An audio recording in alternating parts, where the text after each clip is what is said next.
Congress party आइंदा assembly इंतखाबात के लिए अपने इंतखाबी मंशूर में अक़लियतों से कई बड़े वादे करने जा रही है, जिनमें अक़लियती बजट को 5,000 करोड़ रुपए करना, माइनॉरिटी सब प्लान, हर साल 1 लाख अक़लियती बेरोजगारों को 1-1 लाख रुपए की मदद शामिल है। आज माइनॉरिटीज डिक्लेरेशन ड्राफ्ट कमेटी की आखिरी मीटिंग थी, जिसके बाद साबिक़ वज़ीर मोहम्मद अली शब्बीर ने मीडिया को इजलास की रुदात से वाकिफ करवाया।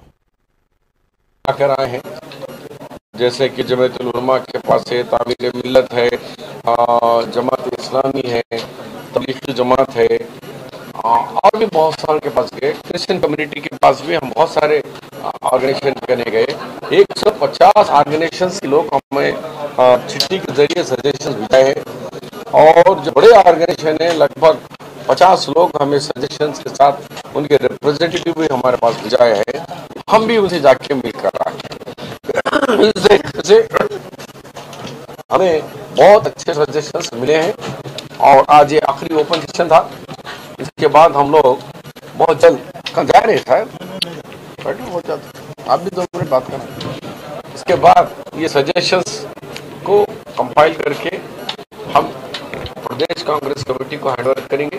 फिर प्रदेश कांग्रेस कमेटी रेवंत रेड्डी जी और एआईसीसी के हमारे ठाकरे जी, मंसूर भाई मिलकर इसको एआईसीसी का अप्रूवल होने के बाद हम चाहते हैं कि राहुल गांधी जी के साथ ये डिक्लेरेशन हो। इसके लिए हम कमेटी का रिक्वेस्ट लेटर भी हम एआईसीसी को थ्रू हमारे सेक्रेटरी साहब के जरिए हम लोग रिक्वेस्ट भी उनको भिजा रहे हैं। तो ये सजेशंस में अहम 2-4 बातें आए हैं कि माइनॉरिटी सब प्लान नंबर 1, नंबर 2 कम से कम 5,000 करोड़ का बजट हमारा होना चाहिए। इसके बाद